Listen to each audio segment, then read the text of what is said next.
كما صليت على إبراهيم وعلى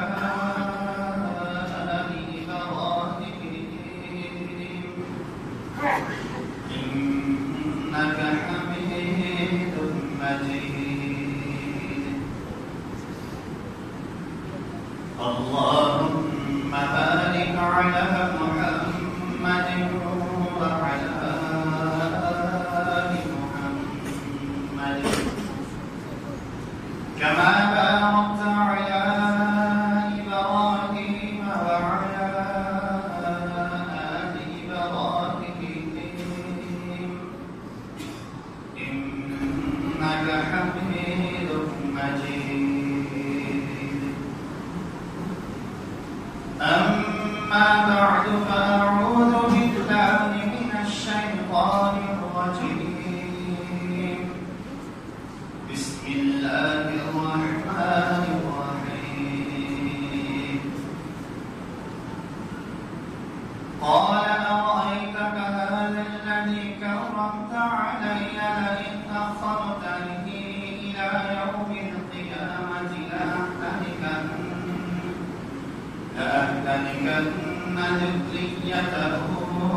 إلا قليلا. قال اذهب فمن تبعك منهم فإن جهنم جزاؤكم جزاء موفورا واستفزز من استطعت منهم بصوتك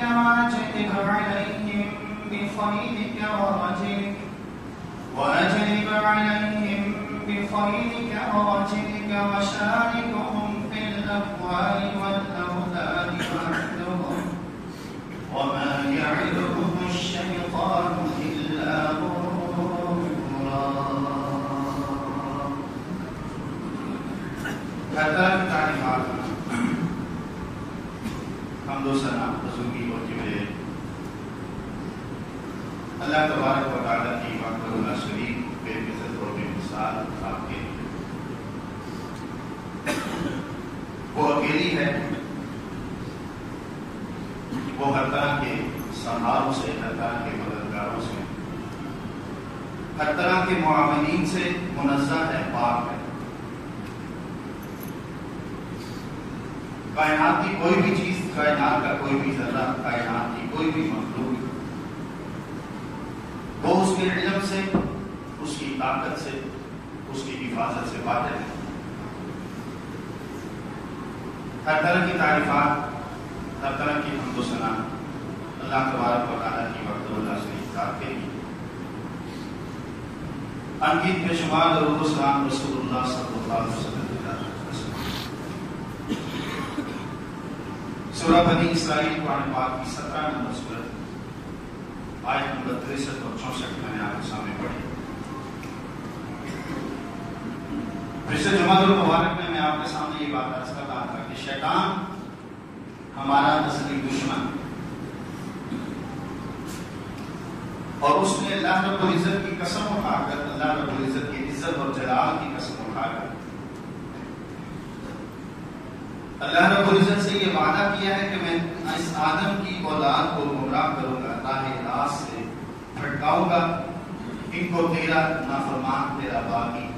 اور تیرے احکامات سے سرتابی کرنے والا بناؤں گا. لَإِنْ أَخَّرْتَنِي إِلَىٰ يَوْمِ الْقِيَامَةِ لَأَحْتَنِكَنَّ ذُرِّيَّتَهُ إِلَّا قَلِيلًا. بڑے ہی تھوڑے بندے ہوں گے جو میرے شکنجے سے، میرے جال سے، میری دنیا کے اندر لوگوں کو گمراہ کرنے والی سازشوں سے اپنے آپ کو بچا سکیں. اللہ رب العزت نے فرمایا کہ ہر قوم تبعک منہم فإنما جہنم جزاؤک جزاء موفورا. تو اپنا پورا زور لگا لے، تو اپنی پوری طاقت صرف کر دے، تیری بھی اور تیری اتباع اور پیروی کرنے والوں کا بھی جو ٹھکانہ ہے، جو بدلہ ہے، وہ پورا بدلہ ہے اور وہ جہنم. وَاسْتَفْزِزْ مَنِ اسْتَطَعْتَ مِنْهُمْ بِصَوْتِكَ. تو جس کو اپنی آواز سے بہکا سکتا ہے، اپنی آواز سے وہ بہکا دے. وَأَجْلِبْ عَلَيْهِمْ بِخَيْلِكَ. تو تو اپنے گھڑ سوار بھی ان کے اوپر دوڑا دے، وَرَجِلِ، اور تو اپنے پیادوں کو بھی ان کو گمراہ کرنے کے لیے استعمال کر، وَشَارِكْهُمْ فِي الْأَمْوَالِ وَالْأَوْلَادِ، ان کے مال میں بھی تو ان کا حصہ دار بن جا میرے مقابلے میں، ان کی اولاد میں تو میرا حصہ دار بن جا میرے مقابلے میں، وَعِيدُهُمْ، اور تو ان کو وعدے بھی دے، ان کے ساتھ خوبصورت ناروں کے ساتھ تو وعدے بجا لا، وَمَا يَعِدُهُمُ الشَّيْطَانُ إِلَّا غُرُورًا، لوگوں شیطان کے دھوکے میں نہ آنا، اس کے وعدوں میں نہ آنا، اس کے وعدے سراسر دھوکے پر مبنی۔ یہ اس نے اللہ رب العزت کے جلال کی، اس کی عزت کی قسم اٹھانا کر، فَبِمَا أَغْوَيْتَنِي لَأَقْعُدَنَّ لَهُمْ صِرَاطَكَ الْمُسْتَقِيمَ، سورۃ الاعراف میں اس نے کہا فَبِمَا أَغْوَيْتَنِي، آدم کو سجدہ نہ کرنے کی وجہ سے تو نے مجھے بہکا دیا ہے، تو نے مجھے رام درگاہ کر دیا ہے، تو نے مجھے مردود بنا دیا ہے، لَأَقْعُدَنَّ لَهُمْ صِرَاطَكَ الْمُسْتَقِيمَ، میں اس کی نسل کو گمراہ کرنے کے لیے تیری سیدھی راہ پر بیٹھ جاؤں گا، گھات لگا دوں گا، لَأَقْعُدَنَّ لَهُمْ، ان کو گمراہ کرنے کے لیے میں بیٹھوں گا صراطَكَ الْمُسْتَقِيمَ، تیری سیدھی راہ پر۔ کون سی سیدھی راہ؟ جسے ہم 5 نمازوں میں، ہر نماز کی ہر رکعت میں، نوافل میں بھی یہ کہتے ہیں اهدنا الصراط المستقیم، یا اللہ تو ہمیں سیدھا راستہ دے۔ اور اللہ رب العزت نے اس سیدھے راستے کے جواب میں، اس دعا کے جواب میں پورے کا پورا قرآن پاک نازل فرمایا، الف لام میم ذالک الکتاب لا ریب فیہ، اس آیت سے لے کر من الجنۃ والناس، اس آیت تک مکمل قرآن اهدنا الصراط المستقیم کی تفصیل بیان کرتا ہے۔ اس نے کہا کہ لَأَقْعُدَنَّ لَهُمْ صِرَاطَكَ الْمُسْتَقِيمَ، میں تیری سیدھی راہ پر بیٹھ جاؤں گا، ان کو گمراہ کروں گا، تیرے راستے سے ہٹاؤں گا۔ مسلمان کی حدیث ہے، نبی علیہ السلام نے زمین کے اوپر ایک لکیر کھینچی اور پھر اس کی دائیں طرف، اس کی بائیں طرف کچھ لکیریں کھینچی اور فرمایا کہ یہ سیدھا راستہ ہے، وَأَنَّ هَذَا صِرَاطٌ مُسْتَقِيمٌ فَاتَّبِعُوهُ، یہ میرا سیدھا راستہ ہے جو سیدھا رب ذوالجلال کی جنت کی طرف جاتا ہے، رب ذوالجلال کی رضا کی طرف جاتا ہے۔ اور نبی علیہ السلام نے فرمایا وَعَلَىٰ كُلِّ سَبِيلٍ مِّنْهَا شَيْطَانٌ يَدْعُو إِلَيْهِ، اسی سیدھے راستے سے کچھ راستے جو نکل رہے ہیں، نبی علیہ السلام نے فرمایا ان کے ہر راستے پر، ان تمام راستوں پر شیطان بیٹھا ہوا اور وہ ان راستوں کی طرف دعوت دیتا ہے، ان راستوں کی طرف بلاتا ہے، ان راستوں کی طرف پکارتا ہے، نیکی کے نام پر، ثواب کے نام پر، رب ذوالجلال کو راضی کرنے کے نام پر، رسول اللہ صلی اللہ علیہ وسلم کا قرب حاصل کرنے کے نام پر، انبیاء علیہ السلام کی صف میں اور جنت میں ان کے مقام و مرتبے تک پہنچنے کے نام پر وہ مختلف ہیلوں سے، مختلف ناروں سے، مختلف ثواب اور بڑے بڑے بہترین لالچ دے کر وہ اس سیدھے راستے سے چھوٹی چھوٹی پگڈنڈیاں نکالتا ہے، مقصد اس کا ہے راستے گمراہ کرنا ہے، ثواب دلانا ہے۔ دین وہی ہے جو رسول اللہ صلی اللہ علیہ وسلم پر نازل ہوا، اليوم اکملت لکم دینکم واتممت علیکم نعمتی ورضیت لکم الاسلام دینا، لوگوں آج کے دن میں نے تم پر اپنا دین مکمل کر دیا اور اپنی نعمت کا بھی اتمام کر دیا، جو دین میں نے تمہارے لیے پسند کیا ہے، منتخب کیا ہے، جسے میں نے تمہارے لیے پسند کیا ہے، وہ دین اسلام ہے۔ وہ دین کون سا ہے؟ اللہ رب العزت کی اطاعت و فرمانبرداری والا دین۔ اللہ رب العزت نے مکمل دین نازل کیا، رسول اللہ صلی اللہ علیہ وسلم نے مکمل دین پہنچایا۔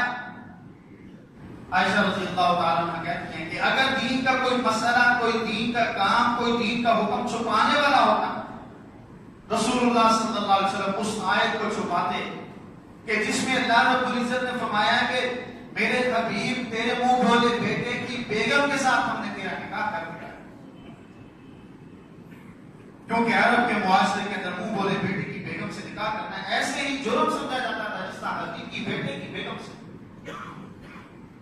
کہ کوئی اپنے حقیقی بیٹے کی وفات کے بعد یا اس کے طلاق دینے کے بعد اس کی بیگم سے نکاح بسا لے، نکاح رچا لے، جتنا معیوب سمجھا جاتا تھا منہ بولے بیٹے کی بیگم کے ساتھ بھی شادی کرنا اتنا ہی معیوب تھا۔ اللہ رب العزت نے اس رسم بد کا خاتمہ کر دیا ہمیشہ ہمیشہ کے لیے۔ رسول اللہ صلی اللہ علیہ وسلم کو حکم دے دیا کہ آپ کی ہم نے شادی زینب سے کروا دی ہے۔ عائشہ رضی اللہ عنہا فرماتی ہیں کہ اگر کوئی حکم چھپانے والا ہوتا یا رسول اللہ صلی اللہ علیہ وسلم اگر کسی بات کو چھپانا چاہتے تو یہ آیت رسول اللہ صلی اللہ علیہ وسلم پر بڑی گران تھی عرب کے معاشرے کی وجہ سے، اس کو چھپاتے۔ اگر رسول اللہ صلی اللہ علیہ وسلم نے اس کو نہیں چھپایا تو پھر دین کا کوئی بھی مسئلہ چھپایا نہیں۔ اب اگر کوئی کہے کہ یہ کام ثواب کا کام ہے، رسول اللہ صلی اللہ علیہ وسلم نے وہ کام نہیں کیا، صحابہ رضوان مجمعین نے وہ کام نہیں کیا، تابعین نظام نے وہ کام نہیں کیا، یہ دین کا معیار ہے، یہ تین ادوار خیر القرون، یہ دین کا معیار ہے۔ خیر القرون قرنی، نبی علیہ السلام فرمایا سب سے بہترین زمانہ میرا زمانہ، ثم الذین یلونہم، پھر ان لوگوں کا وقت جو میرے بعد ہیں صحابہ رضوان مجمعین، ثم الذین یلونہم، پھر ان کے شاگردوں کا وقت۔ نبی علیہ السلام نے فرمایا یہ بہترین ان تین ادوار کے اندر اگر کوئی نیکی ہے تو وہ قیامت تک کے لیے نیکی ہے، اور اگر ان تین ادوار کے اندر اس نیکی کی کوئی بنیاد، نیکی کا کوئی ثبوت، نیکی کی کوئی دلیل نہیں، ساری دنیا میں اگر اس کو نیکی سمجھتی رہے وہ قیامت تک کے لیے نیکی نہیں بن سکتی، دین کا حصہ نہیں بن سکتی۔ رسول اللہ صلی اللہ علیہ وسلم نے مکمل دین پہنچا دیا، صحابہ رضوان مجمعین نے مکمل دین سمجھا، اس کو سیکھا، اس پر عمل کیا، اور آگے رسول اللہ صلی اللہ علیہ وسلم کی امت تک کو وہ امانت پہنچا۔ میں جو بات آپ کو سمجھانا چاہتا ہوں، نبی علیہ السلام نے فرمایا کہ سیدھے راستے سے اس کے راستے نکلتے ہیں، اسی دین اسلام سے اس نے چھوٹی چھوٹی ناہموار پگڈنڈیاں نکالی ہوئی ہیں، جن کو وہ ثواب کا نام دے کر، جن کو وہ دین اسلام کا نام دے کر، جن کو وہ اللہ رب العزت کے قرب کا نام دے کر کرواتا ہے، لیکن وہ دین نہیں ہے، وہ اسلام نہیں ہے، وہ شریعت نہیں۔ درود تنجینہ ہے، یہ درود نکی ہے، یہ درود ہزاری ہے، یہ درود فلان ہے۔ درود ایک ہی ہے جو رسول اللہ صلی اللہ علیہ وسلم نے صحابہ رضوان مجمعین کو سکھایا، جو ہم نماز میں پڑھتے ہیں، جو ہم دعا میں پڑھتے ہیں۔ اس کے مختلف 7-8 قسم کے الفاظ احادیث سے صحیح حدیث سے ثابت ہیں، اس کے علاوہ کوئی درود صحابہ رضوان مجمعین نے نہیں پڑھا۔ امت کے لوگ اگر اس کو بناتے ہیں، وہ الفاظ کبھی بھی ان الفاظ تک نہیں پہنچ سکتے جو الفاظ خود رسول اللہ صلی اللہ علیہ وسلم نے بتائے۔ نبی علیہ السلام نے فرمایا، اللہ رب العزت نے فرمایا، اس نے کہا فَبِمَا أَغْوَيْتَنِي لَأَقْعُدَنَّ لَهُمْ صِرَاطَكَ الْمُسْتَقِيمَ، میں تیرے بندوں کو گمراہ کرنے کے لیے ان کے سیدھے راستے پر بیٹھ جاؤں گا۔ سابرہ بن فاقہ رضی اللہ عنہ روایت کرتے ہیں، مسلمت کی حدیث، نبی علیہ السلام سے کہتے ہیں میں نے سنا نبی علیہ السلام نے فرمایا شیطان ابن آدم کے راستوں پر بیٹھ جاتا ہے اس کو سیدھی راہ سے گمراہ کرنے کے لیے۔ فرمایا قال له بطریق اسلام، وہ غیر مسلم ہے، وہ جاہلیت کے اندر رکھا پڑا ہے،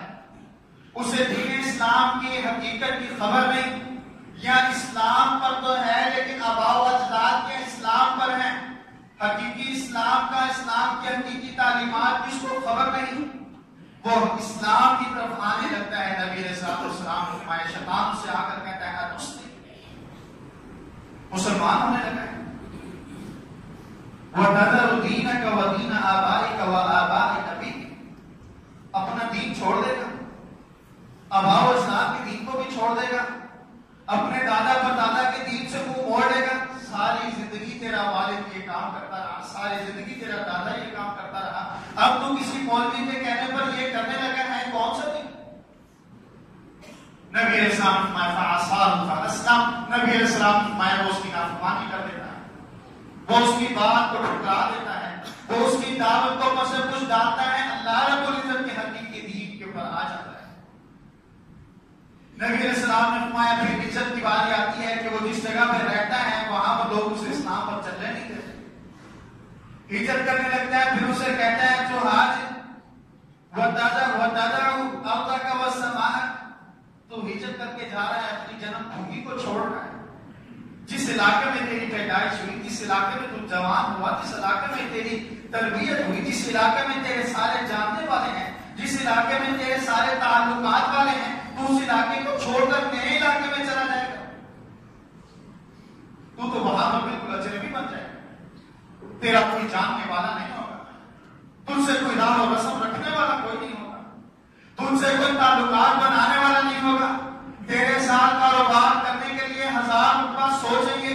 تیرے ساتھ رشتہ داری ڈالتے ہوئے ڈریں گے، تیرے ساتھ اپنے تعلقات کو بڑھاتے ہوئے دھوکے سے فراڈ سے وہ ڈریں گے۔ نبی علیہ السلام نے فرمایا وہ شیطان کے نظرے میں نہیں آتا، فرمایا وہ ہجرت کر کے مسلمانوں کے علاقے میں آ جاتا ہے۔ نبی علیہ السلام نے فرمایا جہاد کی باری آتی ہے، وہ جہاد کے لیے نکلتا ہے، شیطان اسے کہتا ہے جہاد النفس والمال، اس میں تیرا مال بھی لگ جائے گا، اس میں تیری جان بھی چلی جائے گی، اس میں تیرا مال بھی لگ جائے گا، تیری جان بھی لگ جائے گی۔ کہتے ہیں تو باجی تو قتال کرنے کے لیے نکل رہا ہے، پر تو قتل تجھے لوگ مار دیں گے، دشمن تجھے مار ڈالے گا، وَتُنْكَرُ الْمَرْأَةُ تیری بیگم کسی اور کی نکاح میں چلی جائے گی، وَيُقْسَمُ الْمَالُ تیرا مال تقسیم ہو جائے گا، تو اپنا سب کچھ چھوڑ کر چلا جائے گا، تیرا سب کچھ کسی اور کا ہو جائے گا۔ نبی علیہ السلام نے فرمایا وہ اس کی اس پکار کو بھی ٹھکرا کر جہاد کے لیے نکل جائے گا۔ اس کے بعد رسول اللہ صلی اللہ علیہ وسلم نے کیا فرمایا؟ نبی علیہ السلام نے فرمایا کہ وہ جہاد کے لیے جاتا ہے، واپس آ جاتا ہے، اپنے بستر پر بھی مرتا ہے، کانا حقا علی اللہ ان یدخلہ الجنہ، اللہ اپنے اوپر لازم کر لیتا ہے کہ اپنے بندے کو جنت میں ضرور بھیجے گا۔ اور اگر وہ جہاد میں چلا گیا، وہاں شہید ہو گیا، پھر بھی وہ جنتی ہے۔ نبی علیہ السلام نے فرمایا کہ وہ پانی میں ڈوب کر غرق ہو کر مر گیا، پھر بھی وہ جنتی ہے۔ او وقصت دابۃ، یا وہ اپنی سواری سے گرتا ہے اور اس کا ایکسیڈنٹ ہو گیا، اس کی جان چلی گئی، نبی علیہ السلام نے فرمایا پھر بھی وہ مجاہد ہے، پھر بھی وہ جنتی ہے۔ یہ اس نے قسم اٹھا کر کہا کہ فاقودن لا قودن لهم صراطک المستقیم، میں ان کو گمراہ کرنے کے لیے تیرے سیدھے راستے پر بیٹھا ہوں۔ ثم لآتینہم من بین ایدیہم، پھر اس نے اپنے وار بنائے، پھر اس نے اپنی جہاد متعین کی، پھر اس نے اپنے حملے بتائے، پھر اس نے بتایا کہ میں کس کس طرف سے ان پر حملہ کروں گا، میری دعوت کیا ہوگی، میرا طریقہ کار کیا ہوگا، میرا منہج کیا ہوگا، میری آواز کیا ہوگی، اس نے پھر بتایا ثم لآتینہم من بین ایدیہم، میں ان کے سامنے کی طرف سے آؤں گا۔ ہم اپنی زندگی بسر کر رہے ہیں، سامنے ہمارے قبر ہے، قبر کے پاس جنت ہے، دوزخ ہے، میدان حشر ہے، اور ایک سمت ہم اپنے پیچھے چھوڑے جا رہے ہیں، وہ دنیا کی زندگی ہے، ایک سمت ہماری دائیں طرف ہے، دائیں کندھا اس کے اوپر نیکیاں لکھنے والا فرشتہ موجود ہے، ایک سمت بائیں طرف ہے اور اس کندھے پر گناہ لکھنے والا فرشتہ موجود ہے، ایک سمت اوپر کی اور ایک سمت نیچے۔ اس نے کہا ثم لآتینہم من بین ایدیہم، میں ان کے آگے کی طرف سے آؤں گا، ان کو قبر کے متعلق شکوک و شبہات کا شکار کر دوں گا، ان کو جنت دوزخ کے بارے میں شک میں ڈال دوں گا، ان کو میدان محشر کے بارے میں تذبذب کا شکار کر دوں گا، ان کو جنت اور دوزخ، ان کو رب سے ملاقات، ان کو قیامت، اس کی گھڑیاں، اس کے مناظر، سب چیزوں کے بارے میں ایسے شک و شبہات میں مبتلا کروں گا کہ یہ دنیا کے اندر مشغول رہیں گے اور آخرت سے غافل رہیں گے۔ اللہ ہی جانے کون بشر ہے، ایسے محاورے کہ نہ جانے ہمارے ساتھ ہونا کیا ہے، مستقبل میں کچھ ہونا بھی ہے یا نہیں ہونا، کیسے اس نے اپنی دعوت کے ذریعے سے ایسے شکوک و شبہات پیدا کر دی ہیں۔ اللہ رب العزت فرمایا یا ایھا الذین آمنوا اتقوا اللہ، اہل ایمان اللہ رب العزت سے ڈرتے رہو، وَلْتَنظُرْ نَفْسٌ مَا قَدَّمَتْ لِغَدٍ، اور ہر نفس کو اپنا محاسبہ کرنا چاہیے کہ اس نے کل کے لیے اللہ تعالیٰ کے پاس کیا بھیج رکھا ہے، آنے والا جو اس کا کل ہے۔ جس طرح ہم دنیا میں آنے والے کل کی فکر کرتے ہیں، اللہ رب العزت نے اخروی آخرت کے اعتبار سے، جنت دوزخ کے اعتبار سے، قبر کے اعتبار سے آنے والے کل کے متعلق سوچنے کا حکم دیا ہے۔ وَلْتَنظُرْ نَفْسٌ مَا قَدَّمَتْ لِغَدٍ، آگے کیا بھیجا ہے، سارے دن میں کتنی نیکیاں کی ہیں، سارے دن میں کتنے گناہ کیے ہیں، سارے دن میں کس کا دل دکھایا ہے، سارے دن میں کس کو اللہ رب العزت کی رضا کے لیے خوش کیا ہے، سارے دن میں کتنی نیکیاں کی ہیں اور ان میں سے کتنی نیکیاں ہیں صرف رب ذوالجلال کی رضا کے لیے۔ میں ان کی آپ کی طرف، میں ان کی اگلی جہت سے آؤں گا، میں ان کو قیامت کے بارے میں ان کو جنت کے بارے میں ان کو جہنم کے بارے میں ان کو قبر کے متعلق میں شکوک و شبہات سے ان کو متاثر کر دوں گا۔ یہ اپنی دنیا کی زندگی میں مشغول ہوگا، یہ اپنے کاروبار میں مصروف ہوگا، یہ اپنی آل اولاد میں مصروف ہوگا، یہ اپنی برادریوں کی محافل و تقریبات میں مصروف رہے گا، یہ اپنے بچوں کے ساتھ، ان کے رشتہ داروں کے ساتھ، اپنے ہمسمتیوں اور اپنے تعلق داروں کے ساتھ مصروف رہے گا۔ اسے آگے کی فکر ہی نہیں ہوگی، میں اس کی اگلی زندگی کے بارے میں اس کی آنکھیں بند کر۔ وَمَنْ أَظْلَمُ مِمَّنْ ذُكِّرَ بِآيَاتِ رَبِّهِ ثُمَّ أَعْرَضَ عَنْهَا وَنَسِيَ مَا قَدَّمَتْ يَدَاهُ۔ اللہ رب العزت نے فرمایا وہ شخص اپنے آپ پر بڑا ہی ظلم کرنے والا ہے، اللہ رب العزت کا کوئی کچھ نہیں بگاڑ سکتا۔ وہ شخص اپنے نفس پر بہت ظلم کرنے والا ہے کہ جس کو رب ذوالجلال کی آیت پڑھ کر سنائی جاتی ہے پھر وہ کہتا ہے کہ نہیں، میں اس کو نہیں مانتا۔ وہ کہتے ہیں کہ آیت اللہ رب العزت کا فرمان ہے، وہ کہتا ہے میرے امام صاحب اس آیت کو نہیں مانتے، میرے امام صاحب اس آیت کا یہ معنی لیتے ہیں، میرے بڑے فقیر صاحب کو اس آیت کا یہ معنی لیتے ہیں۔ رسول اللہ صلی اللہ علیہ وسلم کی حدیث بتائی جاتی ہے، وہ کہتا ہے کہ میں حنفی ہوں، میں شافعی ہوں، میں مالکی ہوں، میں حنبلی ہوں، میرا تعلق اہل بیت کے ساتھ ہے، میرا تعلق صحابہ رضوان اجمعین کے ساتھ ہے، میں حدیث کو نہیں لیتا۔ میرے مفتی صاحب جو کہتے ہیں میں ان کی بات کو سنتا۔ اللہ رب العزت نے فرمایا کہ اس نے کہا میں دنیا میں ان کو مصروف کر دوں گا، اور اللہ رب العزت نے فرمایا کہ وہ سب سے بڑا ظالم ہے کہ جو اپنی دنیا میں مصروف رہتا ہے، اللہ کے فرمان سے اس کو نصیحت کی جاتی ہے، حدیث پڑھ کر اس کو نصیحت کی جاتی ہے، لیکن اعرض عنہا، اس سے اعراض کر کے ونسی ما قدمت یداہ، اپنی اگلی زندگی سے بات۔ اس نے کل رب ذوالجلال کے پاس جانا ہے، اس کی روح نکلنی ہے، اس کو دہلانا ہے، اس کو کفنانا ہے، اس کو قبر کے سپرد کر دینا ہے۔ وہ اس زندگی سے غافل ہے کہ میں نے ایک دن اپنی جان اپنے رب کے سپرد کرنی ہے، میں نے ایک دن قبر میں اترنا ہے، میں نے ایک دن رب کے سامنے کھڑے ہونا ہے، وہ اس سے غافل ہے۔ اس نے کہا میں اس کو اپنی زندگی کے بارے میں مصر سے دو چار کر دوں۔ سبحان ربک رب العزت عما یصفون۔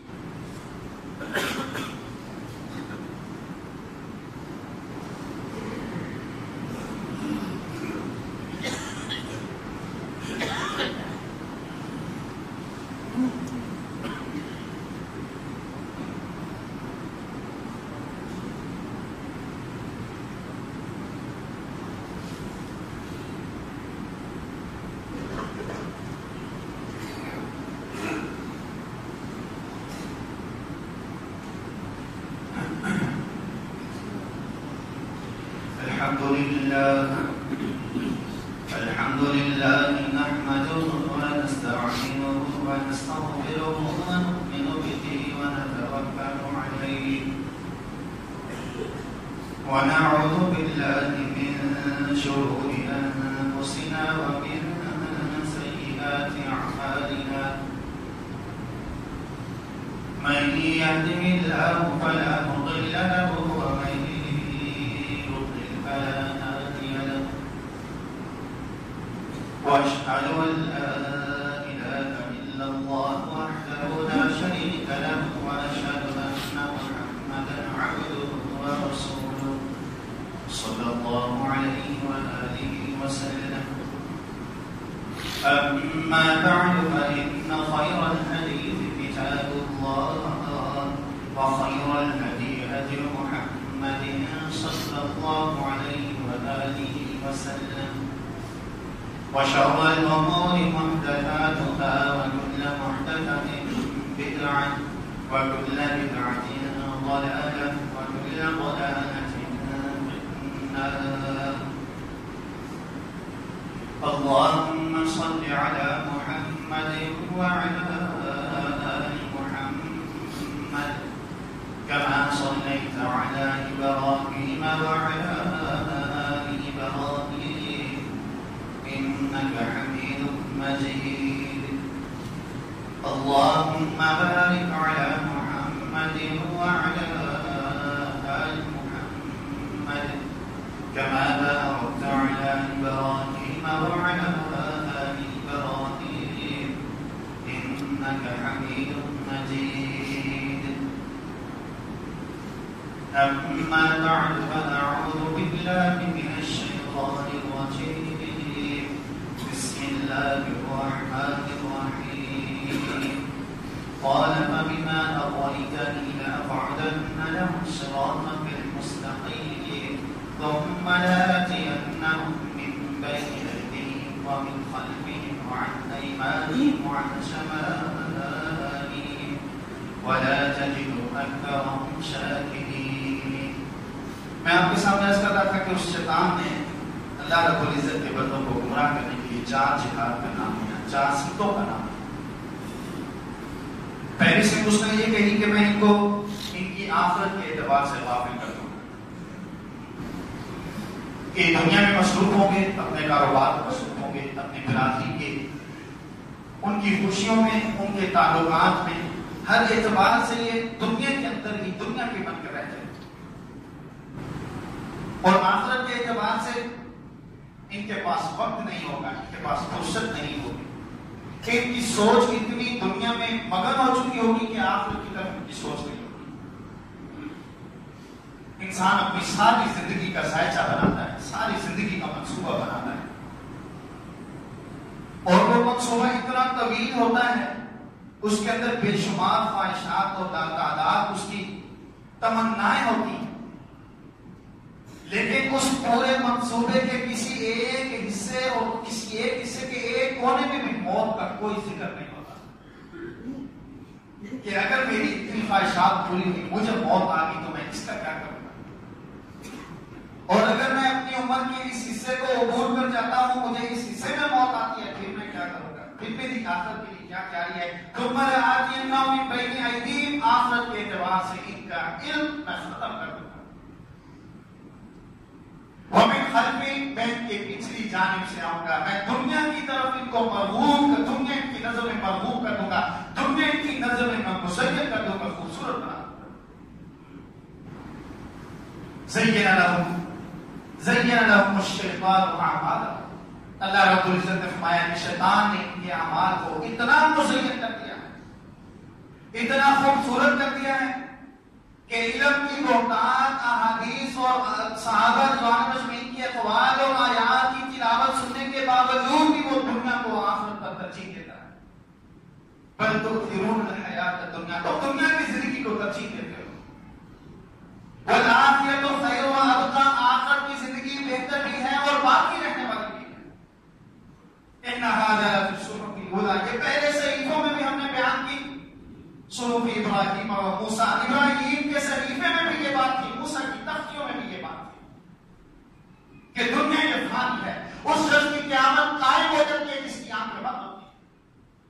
جب موت کے فرشتے اس کو نظر آتے ہیں، اس کی ساری دنیا بے معنی بیکار ہو جاتی ہے. موت کے فرشتے کو وہ واپس بھیجنے کے لیے صرف اپنی دنیا نہیں، سارے لوگوں کی دنیا میں قربان کرنے کے لیے تیار ہو جاتا ہے، لیکن وہ لمحہ پھر واپس نہیں آتا. اس لیے اللہ رب العزت نے فرمایا بل تؤثرون الحیات الدنیا، تو دنیا کو ترجیح دیتے ہو. میرا دنیا کا اسٹیٹس بہتر ہو، میرا لباس اونچا کر کے لوگ کہیں کہ اتنا بہترین ٹرینڈ کوٹ اور ٹخنوں سے اوپر ہے، میرے اتنا بہترین لباس، بہترین کپڑا، کئی ہزار روپے میٹر کا لباس اور میں ٹخنوں سے اونچا کر لوں، بڑا مایوب لگے. اتنا اچھا، اتنا نفیس میں نے اپنے لیے گھر بنایا ہے اور اس گھر کے لیے میں یہ سوچوں کہ اس کے قریب مسجد ہو، سارا سکون پر بات ہو جائے. مولوی تو 5 وقت لگا رہے گا، نہ مجھے دن کو سکون، نہ مجھے رات کو سکون. ایسی جگہ گھر بنانا جہاں قریب کوئی مسجد نہ ہو. لانا تجھے لوگوں نے مسجد میں یا جنازے میں. اللہ رب العزت نے فرمایا وَزَيَّنَ لَهُمُ الشَّيْطَانُ أَعْمَالَهُمْ، شیطان نے ان کے لیے ان کے اعمال کو اتنا خوبصورت بنا دیا ہے، وَصَدَّهُمْ عَنِ السَّبِيلِ، راہ راست سے وہ ان کو روک چکا ہے، اور یہ اس کے کہنے کے پیچھے چلنے والے ہیں، اس کی دعوت کو قبول کرنے والے ہیں. وَمِنْ خَلْفِهِمْ، میں ان کے پچھلی جانب سے آؤں گا، کہ ایک سمت ان کے آگے کی طرف ہے یا آخر کی طرف جا رہے ہیں، ایک سمت پیچھے ہے یا دنیا چھوڑ رہے ہیں، میں دنیا ان کے سامنے مرغوب کر دوں گا، اس کے سامنے ہر وقت اس کا بیٹا ہوگا، اس کے سامنے ہر وقت اس کی بیٹی ہوگی، اس کے سامنے ہر وقت اس کو جو فکر ہوگی وہ اس کی اولاد کی ہوگی، اس کے کاروبار کی ہوگی، اس کی بیوی، اس کے رشتے داروں کی ہوگی، میں اس کو دن سے ہٹا کر کسی اور طرف سوچنے کا موقع ہی نہیں ہوگا۔ شادی سے پہلے بھی رب ذوالجلال کی نافرمانیاں، نوکری ملتے ہوئے بھی رب ذوالجلال کی نافرمانیاں، کاروبار کرنے میں بھی رب ذوالجلال کی نافرمانیاں، شادی کے موقع پر بھی رب ذوالجلال کی نافرمانیاں، بیگم گھر میں لانے کے بعد بھی رب ذوالجلال کی نافرمانی، پھر اولاد ان کی بھی ناجائز خواہشات، رب ذوالجلال کی نافرمانی، آخرت کی طرف دیکھنے کا اسے فرصت ہی نہیں، آخرت کی طرف دیکھنے کی اس کے پاس موقع ہی نہیں۔ اللہ رب العزت نے فرمایا بل تؤثرون الحیات الدنیا، تم دنیا کے چاہنے والے، من احب دنیا وذر بالآخرۃ، نبی علیہ السلام نے فرمایا جو اپنی دنیا سے محبت کرتا ہے اپنی آخرت کا نقصان کرتا ہے، کیونکہ دنیا اسے کہتی ہے حلال حرام کی تمیز نہ کر، دنیا اسے کہتی ہے بھائی کو حصہ نہ دے، دنیا اسے کہتی ہے بہن کو تم نے بیاہ کیا، اس کو سب کچھ دے دیا، اس کا جائیداد میں کوئی حصہ نہیں، دنیا اسے یہ کہتی ہے کہ تو بڑا ہے، اپنے خاندان کا سب سے بڑا پوتا ہے، سب کچھ دبا لینا، چچاؤں کو کچھ دینا، نہ کسی اور کو کچھ دینا۔ نبی علیہ السلام نے فرمایا کہ میں تمہارے بارے میں غربت سے نہیں ڈرتا، فواللہ الفقر اخشى علیکم، اللہ کی قسم مجھے اس بات کا خوف نہیں ہے کہ تم بھوک سے مر جاؤ گے، تمہارے اوپر فقیری آ جائے گی، تم مفلسوں کا لاش ہو جاؤ گے، مجھے اس بات کا تمہارے بارے میں کوئی خوف نہیں ہے۔ وَلَٰكِنْ أَخَافُ أَن تُبْسَطَ عَلَيْكُمُ الدُّنْيَا كَمَا بُسِطَتْ عَلَىٰ مَنْ كَانَ قَبْلَكُمْ، لیکن مجھے اپنی امت کے بارے میں جس چیز کی فکر ہے، مجھے اپنی امت کے بارے میں جس چیز کا ڈر ہے، جس چیز کا غم ہے، وہ یہ ہے کہ دنیا ان کے سامنے پھیلا دی جائے گی، فَتَنَافَسُوهَا كَمَا تَنَافَسُوهَا، یہ اس کو لینے کے لیے جھپٹیں گے جس طرح سابقہ امت دنیا پر جھپٹی، فَتُهْلِكَكُمْ كَمَا أَهْلَكَتْهُمْ، تو دنیا تمہیں بھی اسی طرح تباہ و برباد کے اس کو نابود کر دے گی جس طرح سابقہ امت کو اس نے تباہ کیا۔ فرمایا یہ لالچ ہے جو صلہ رحمی سے بھی روک دیتا ہے، جو رشتہ داری توڑنے کی طرف اٹھاتا ہے، پھر یہ لالچ ہے، یہ روپیہ پیسہ ہے جو والد اور بیٹے کا بھی حساب کرنے پر مجبور کر دیتا ہے،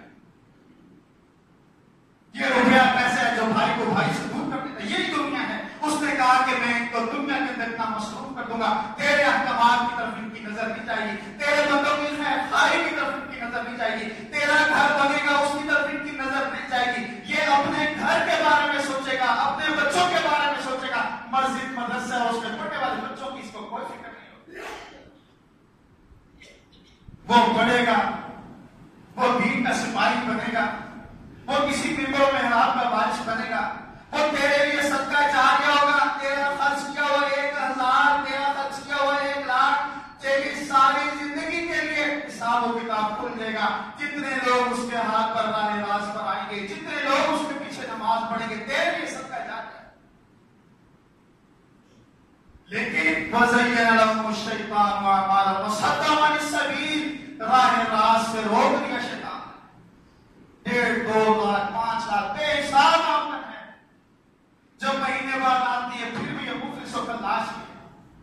مسجد کی طرف سے صدا آتی ہے اس کے بعد دینے کے لیے کچھ نہیں، مدرسے کی طرف سے آواز آتی ہے اس کے بعد دینے کے لیے کچھ نہیں، سال کا غریب 3 دن سے بھوکا سو رہا ہے اس کے بعد کچھ نہیں، وہ اپنی بیوی کی دوائیوں کے لیے لوگوں کا دروازہ بچا رہا ہے اس کے بعد کچھ نہیں دینے کو۔ وَزَيَّنَ لَهُمُ الشَّيْطَانُ أَعْمَالَهُمْ، دنیا کے اندر اس نے اتنا مزین کر کے اس کو اتنا خوبصورت کر کے بنا دیا اس کے سامنے، اس کو آخرت کی کوئی فکر نہیں ہے، اپنی دنیا میں پکڑ ہے۔ بل تؤثرون الحیات الدنیا، ہر جمعہ کی پہلی رقم میں ہم یہ آیات تلاوت کرتے ہیں، سورۃ الأعراف، بل تؤثرون الحیات الدنیا، تم دنیا کی